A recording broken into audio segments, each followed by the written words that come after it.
A gamma ray burst. We finish with one of the most exciting and mysterious phenomena in the universe. Quick bursts of highly intense gamma radiation are recorded by detectors in orbiting satellites at the rate of a few each day from random positions in the sky. Gamma rays are the most energetic form of light, far more dangerous even than X-rays because of the amount of energy they can carry. Luckily for us, Earth's atmosphere shields us from gamma radiation from space, but satellites can observe the sky in gamma radiation. Until recently, no one had seen a gamma ray burst in anything but gamma rays. Gamma ray satellites are not very good at pinpointing where in the sky an object is. The best they can show where a gamma ray burst happened, but this area is so large that it is full of radiation sources at other wavelengths because of the difficulty of observing such high-energy radiation.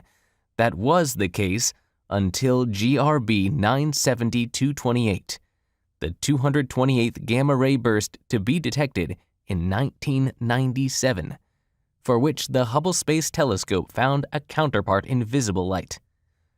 This showed that gamma ray bursts originate in distant galaxies and must be the most energetic events in the universe.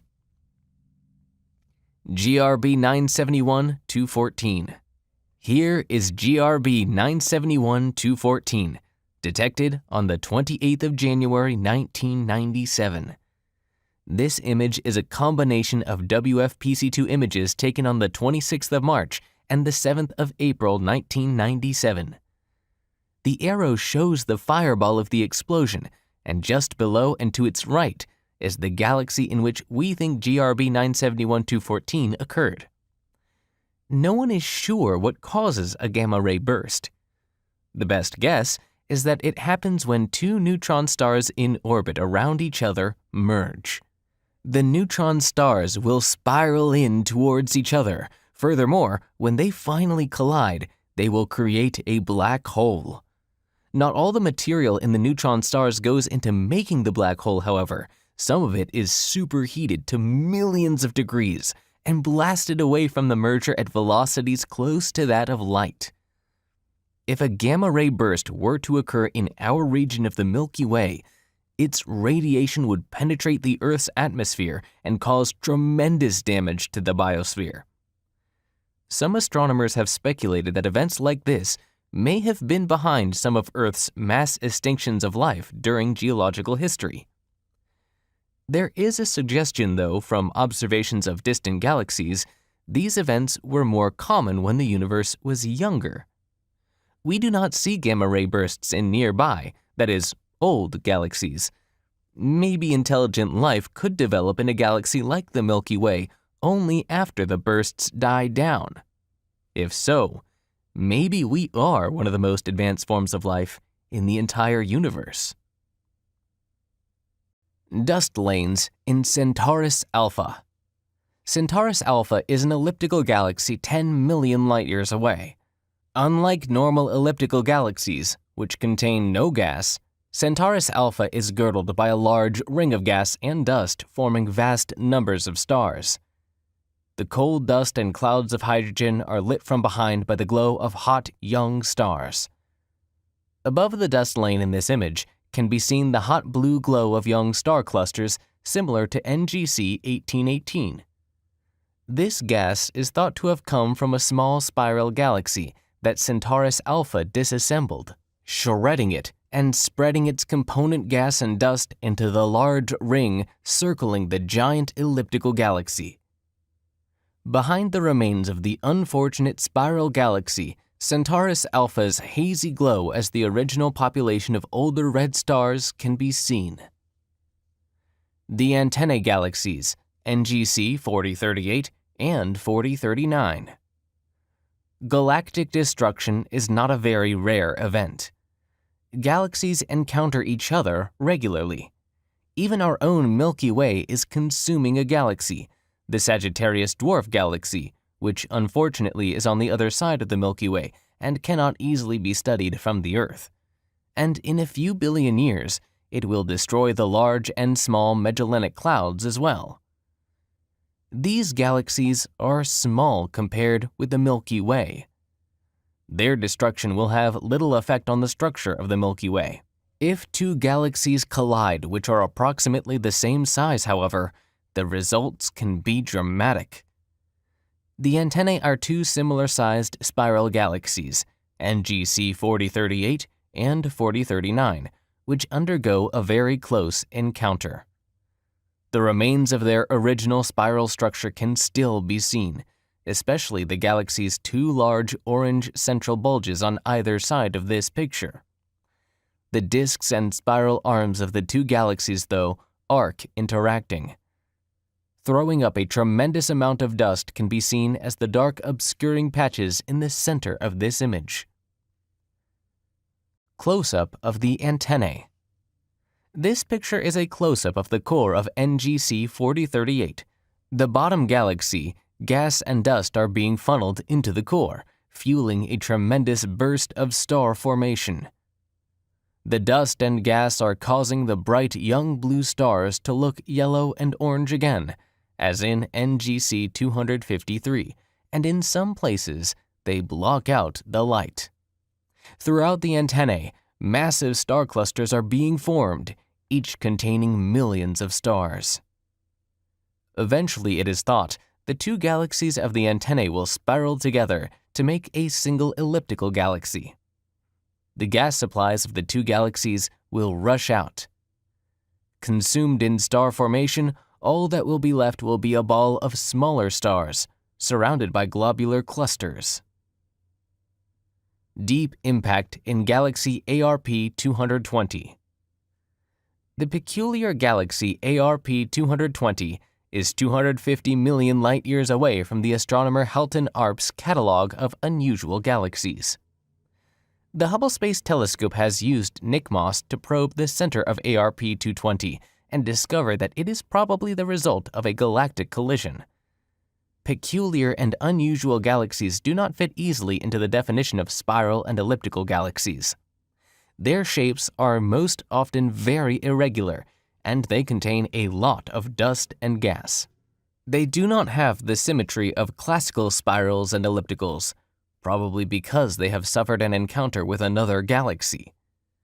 Sometimes, the galaxy encountered is nearby, and sometimes it is long gone, and sometimes the other galaxy has been cannibalized by the irregular galaxy. The cores of what once were two separate galaxies can be seen spiraling slowly towards each other. Eventually, they will coalesce into a single core. The motions of these cores stimulate a lot of star formation in ARP 220, mixing gas and causing clouds to collide. The core's arc is also surrounded by a thick disk of gas and obscuring dust. The heart of the whirlpool, M51. The Whirlpool Galaxy is a large spiral galaxy 23 million light-years away. This image is a close-up of the galaxy's core. Right in the galaxy's heart is a bright ball of stars about 80 light-years across, brighter than 100 million suns. They were probably formed when a small companion galaxy passed close to the core about 400 million years ago, stirring up gas and causing it to collapse into protostars. These slams are so close together that it is easier to measure them in astronomical units as used to measure distances in our solar system than light-years. Around this region are old stars, probably some 8 billion years old, 1,500 light-years in diameter. Even farther out in another hand of younger stars less than 10 million years old as we see them. The formation of these young stars was probably triggered by a shock wave emanating from the active central regions, right at the very center of this image. Near the dark dust lanes is a mass of stars less than 5 light-years in diameter, with a luminosity of over 1 million suns. An active galaxy, NGC 7742. Many galaxies are active in unusual ways. In visible light, This galaxy looks like an ordinary but small spiral. NGC 7742 is one of a class of spiral galaxies, known as Seyfert galaxies. These galaxies have unusually bright cores. Furthermore, the stars and gas in their central regions seem to move much faster than normal spiral galaxies. The ring of white around the core of NGC 7742 gives this galaxy an appearance of an egg, which is a region of a star formation about 3,000 light-years from the core. The rest of the galaxy can be seen as a faint blur around the edges of the white. These galaxies are named after Carl Seyfert, who first drew attention to them in 1943. His spectroscopic studies of these objects showed clear evidence of hot clouds of gas moving at tremendous speeds, sometimes thousands of kilometers per second. This was extraordinary evidence of violent activity going on in the universe.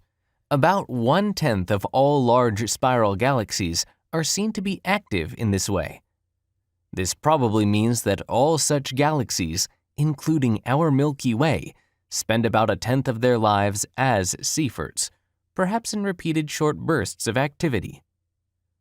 Some other normal galaxies are expelled from their cores, vast jets of material visible only at radio wavelengths. Still others show evidence of very high energy processes in their cores and particles moving at nearly the speed of light. Something very extreme is happening at the centers of many galaxies. A central black hole. For several years, it has been thought that the only objects in the universe capable of producing many of the effects seen in active and unusual galaxies are enormous black holes at their centers. Black holes are objects that gravity has crushed down to a single point. The gravitational pull of a black hole is so great that even light cannot escape if it passes too close to the black hole and is trapped. The only way we can detect a black hole is indirect, as the material allows into the black hole caught in its gravitational grip. It heals up, getting hotter and denser as it moves closer to the black hole. As it heats, the material produces highly energetic radiation, escaping as it has not yet passed the limiting point beyond which everything is trapped. It is this light that we can see. This is an image of the center of the elliptical galaxy NCC 6251, 300 million light-years away. The bright central spot is the region around the black hole. Bright from the popular material it is about to swallow. The dark patch is a disk of material being sucked into the black hole, but not yet hot enough to radiate strongly and become visible. Massive black hole in galaxy NGC 7052. NGC 7052 is a 3,700 light-year diameter disk of gas and dust at the center of the galaxy, spiraling onto a vast black hole weighing 300 million times as much as the Sun. Invisible in this picture are two jets of electrons spurting out from each pole of the black hole. Sped up nearly to the speed of light by the strong magnetic field around the black hole. The disk around the black hole contains 3 million suns worth of material. Furthermore, it is thought to be the remains of a satellite galaxy that merged with NGC 7052. This suggests that the disk and the jets are not perpendicular, so the black hole and the disk could not have formed together. There is good evidence that the Milky Way has a reasonably sizable black hole at its center, as do many neighboring galaxies, even though they are not active. Perhaps galaxies become active only when they undergo a merger or an interaction with another galaxy that perturbs them, pushing material onto the black hole. It now seems likely that most galaxies contain a massive black hole such as this. Jets from a black hole in galaxy NGC 4151. The center of galaxy NCC 4151 is thought to be yet another supermassive black hole. This image of the core of NGC 4151, taken in visible light with WFPC-2, shows two jets of material being shot out from the poles of the black hole at high speed. Around a black hole, all the popular material falling into it creates strong magnetic fields. Particles can be sped up in these magnetic titles along trajectories leading out from the poles of the black holes, reaching near light speeds in a short time. Jets such as these can extend for millions of light years beyond the galaxy itself. They can be seen clearly at such enormous distances with radio telescopes as they smash into the gas between galaxies. This image, however, shows the very heart of the galaxy where the jets are being formed. NGC 4151 is an active Seyfert galaxy, like NGC 9942.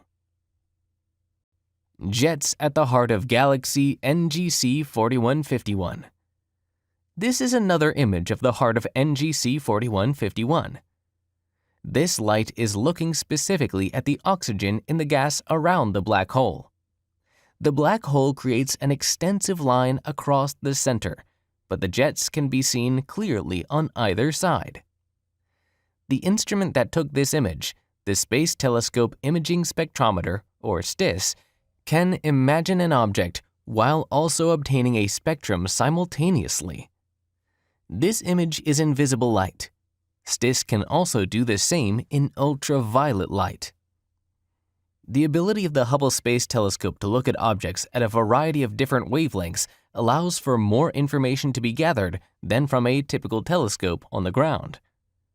Where the intervening atmosphere makes observing in the infrared difficult and the ultraviolet impossible, data from the Hubble Space Telescope can be combined with information collected in many other wavelength ranges to gain a picture of the object of most of the spectrum.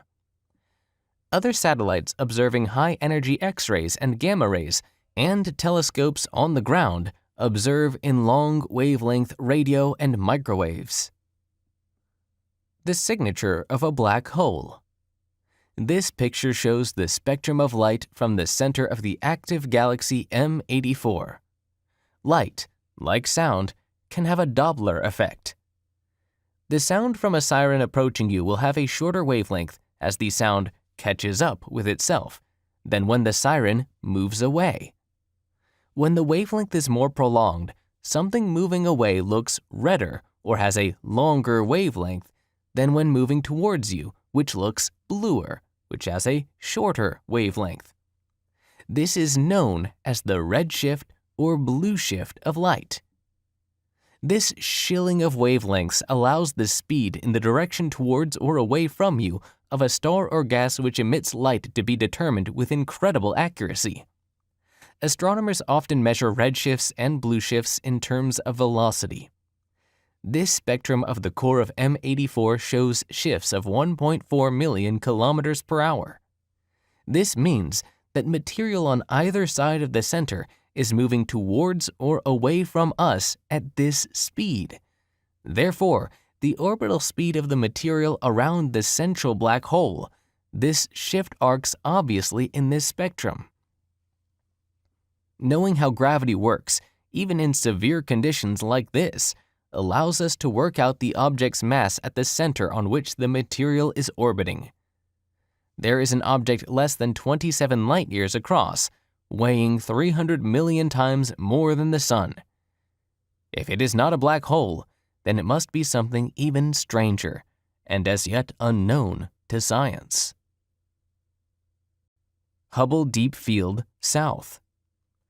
This is one of the most profound views of the universe ever obtained. Together with the original Hubble Deep Field, this image was obtained as part of a project to view galaxies as far away as possible. A region of the southern sky in the constellation Tucana was selected, and all of the Hubble Space Telescope's instruments were trained for a long time in this relatively empty part of the sky, empty of stars, that is. The Hubble Space Telescope probed the Hubble Deep Field South at visible and infrared wavelengths to observe galaxies as they were long ago. light takes a year to travel a distance of 1 light year, so we see the nearest star 4 light years away, as it was 4 years ago. All the galaxies in this picture arc at least millions of light years distance, and some of the farthest galaxies are billions of light years away. Thus, we can see some distant galaxies as they were so long ago that they were still forming. Quasar Iris 04505-2958. Quasars are the intrinsically brightest objects we have yet discovered.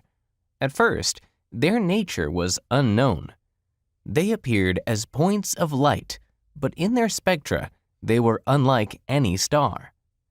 The name quasar comes from quasi-stellar object. It's a contraction because they look like stars, but are not stars. In the spectra of quasars, we would expect to see spectral lines of visible light instead of spectral lines of ultraviolet light. This extreme redshift of the quasar's ultraviolet light could have been caused only by the expansion of the universe, so quasars must be highly distant objects. Their brightness and distance makes quasars more luminous than 1,000 normal galaxies.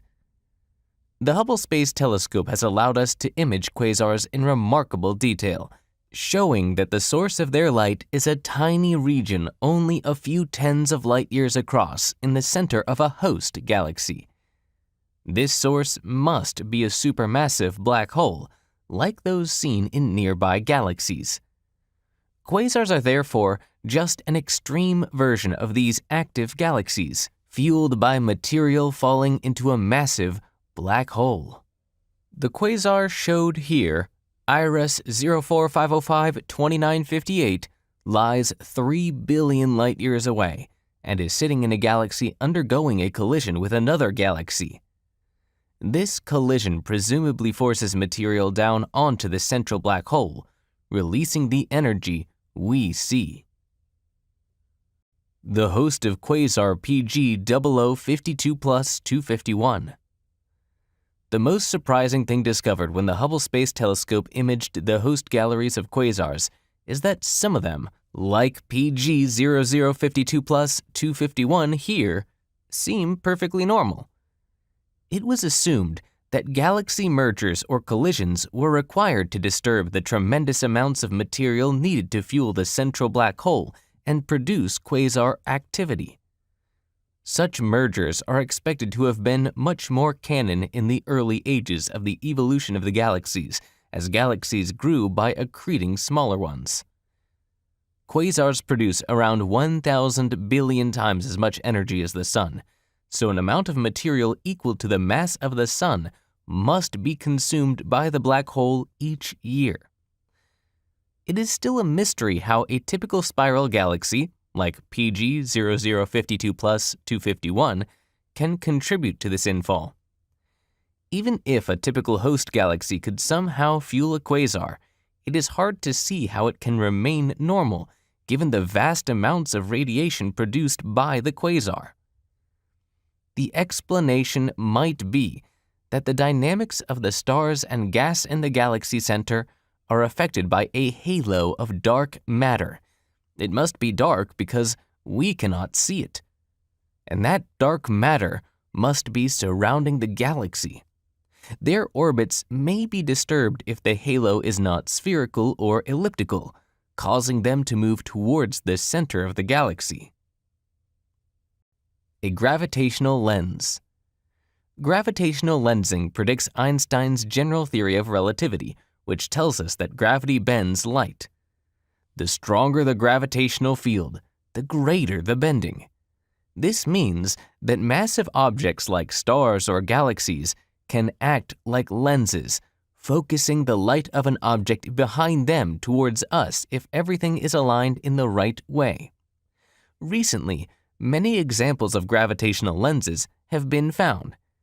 In the simplest version of gravitational lensing predicted by Einstein in the 1930s, you would have a single point mass, something like a star, precisely on the line between us and a distant object, perhaps a quasar.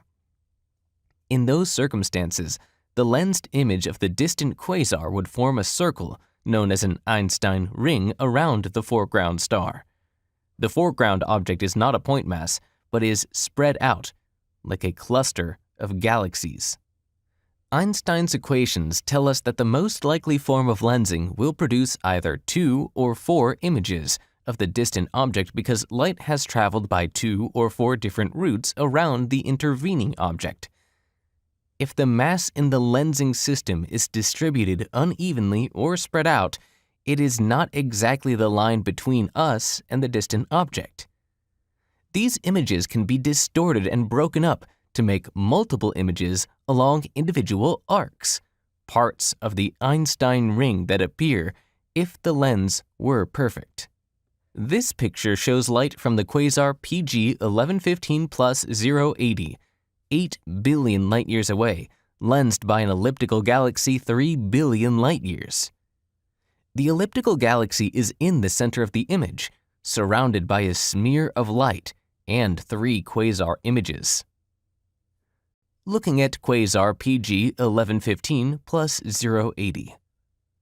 This image of the gravitational lens system shown in the lensing foreground galaxy has been removed by computer processing. What is left is the gravitationally lensed quasar on its own. The light from the quasar can be seen to be smeared out into a ring on the 3 exceptionally bright sources which were superimposed. This ring is a close approximation to an Einstein ring, and the perfect circular image would be created if the Earth, the lensing galaxy, and the quasar were precisely aligned along the line of sight. The ability to take images apart like this gives us information not only about the distant quasar, also about how more minor is distributed in the lens, enabling us to calculate the galaxy's mass. The most distant galaxy. This picture of a galaxy cluster contains an image of the most distant galaxy yet detected. The strange red smear at 5 o'clock is a gravitationally lensed image of this galaxy. The lensing cluster CL 1358 plus 62 is 5 billion light-years away, and the galaxy behind it is an astonishing 13 billion light-years away, a distance so great that the universe was only 7% of its present age when this light left the galaxy. We therefore see it while it was still forming. When the image of this galaxy is processed electronically, several bright starburst regions, hundreds of light-years across, are revealed, showing star formation proceeding at a faster rate than in virtually all the other galaxies we see today. CL 1358 plus 62 is a reasonably typical galaxy cluster. Suitable at the center of this image can be seen a giant elliptical galaxy, which lives in the core of CL 1358 plus 62. Virtually all galaxy clusters contain a massive elliptical galaxy such as this. Many of these giant elliptical or CD galaxies are active galaxies containing massive black holes. They probably form as galaxies fall into the center of the cluster and merge.